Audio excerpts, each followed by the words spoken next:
안녕하세요. 혹시 알레르기 비염 때문에 고생하고 계신가요? 그렇다면 오늘 저희가 한번 파헤쳐볼 이탈리아 연구 결과에 귀 기울여 보시면 좋을 것 같아요. 특정 프로바이오틱스 조합이 알레르기 비염 증상하고 또 삶의 질에 어떤 영향을 미치는지 이걸 살펴본 연구인데요.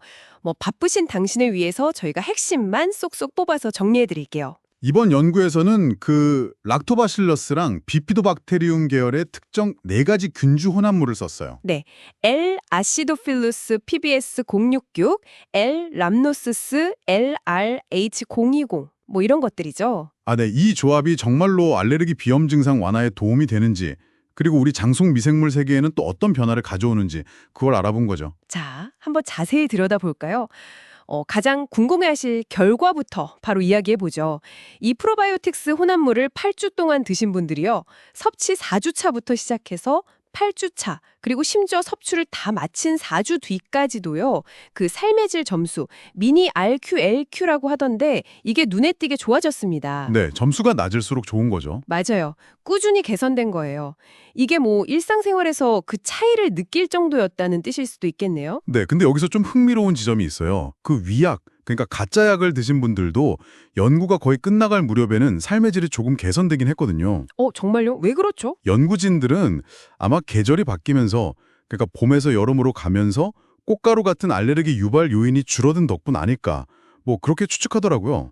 그럴 수 있겠네요. 근데 중요한 건 뭐냐면 프로바이오틱스를 섭취한 그룹은 그 효과가 훨씬 일찍, 그러니까 4주 차부터 나타났다는 거고요. 그리고 섭취 종료 후까지 그 효과가 지속됐다는 점입니다. 그럼 단순히 계절 변화 때문만은 아니겠네요. 그렇죠. 단순히 계절 변화만으로는 설명하기 어려운 프로바이오틱스만의 실질적인 효과가 더 빠르게 그리고 더 오래 나타났을 가능성, 이걸 보여주는 거죠. 그런데 좀 고개를 갸웃하게 하는 결과도 있었어요. 분명 삶의 질은 좋아졌다고 하는데 막상 피 검사를 해보니까요. 알레르기 염증 반응의 대표주자잖아요. 호산구 수치나 총 이지이 항체 수치 같은 거. 여기서는 프로바이오틱스 그룹이나 위약 그룹이나 큰 차이가 없었다는 거예요. 맞아요. 네, 그럼 이 효과는 대체 어디서 온 걸까요? 궁금해지는데요. 맞습니다. 그게 바로 이 연구가 던지는 중요한 질문이에요. 연구진도 인정을 하듯이 우리가 보통 보는 그런 혈액 지표만으로는 프로바이오틱스의 모든 효과를 다 잡아내지 못할 수도 있다, 이런 거죠. 그럴 수 있군요. 네, 프로바이오틱스가 Ig의 수치를 직접 바꾸기보다는 면역 시스템의 다른 부분들 있잖아요.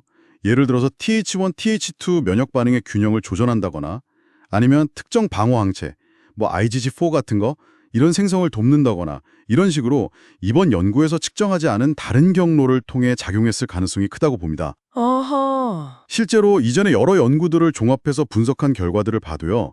프로바이오틱스 투여 후에 증상은 좋아졌는데 IG 같은 지표에는 변화가 없는 경우가 꽤 많았어요. 그렇군요. 그럼 혈액에서는 뚜렷한 변화가 없었지만 몸속 다른 곳, 특히 장에서는 뭔가 다른 일이 벌어지고 있었을 것 같다는 생각이 드네요. 정확합니다. 네. 여기서부터 정말 흥미로운 이야기가 펼쳐지는데요. 네, 프로바이오틱스를 8주간 섭취한 그룹의 분변 샘플을 분석해 보니까요. 위약 그룹하고 비교했을 때 장내 미생물 구성에 의미 있는 변화가 있었어요. 어떤 변화였냐요? 예를 들어 8주차 티터에는요. 그 푸시카테니박터라고 하는 균이 있어요. 이게 항염증 특성이란 관련이 있다고 알려진 유익균 후보 같은 건데요. 이런 균들이 프로바이오틱스 그룹에서 더 풍부하게 발견됐습니다. 푸시카테니박터 처음 들어보는데 항염증이요? 네, 이 균이 장 점막에서 염증을 억제하는 물질 IL-10이라고 있는데 그 분비를 촉진하는 걸로 알려져 있거든요. 반면에 특정 염증 상태와 연관성이 제기된 도레아 같은 균은 상대적으로 줄어드는 경향도 보였고요. 유익한 건 늘고 해로울 수 있는 건 줄고. 그렇죠. 그리고 여기서 끝이 아니에요.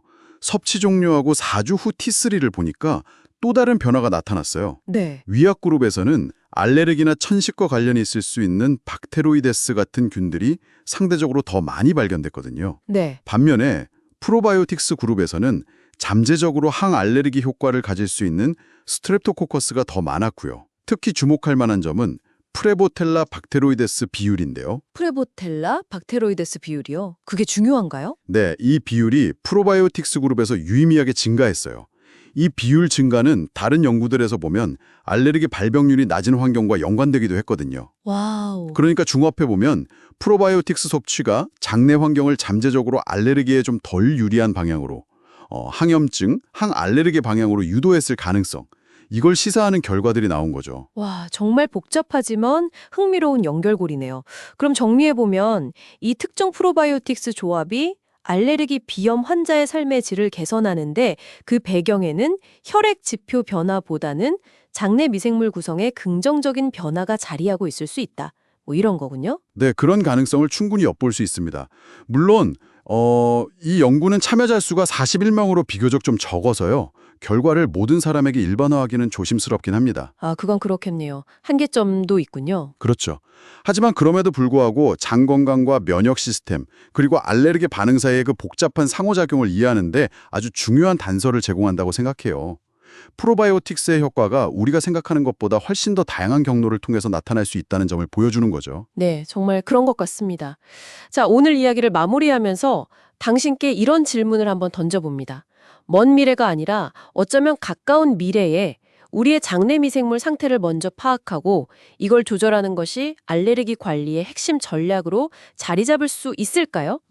충분히 가능성 있는 이야기라고 봅니다. 어쩌면 당신의 장 환경에 딱 맞는 그런 개인 맞춤형 프로바이오틱스를 처방받는 날이 올지도 모르겠습니다. 한번 기대해봐도 좋지 않을까요?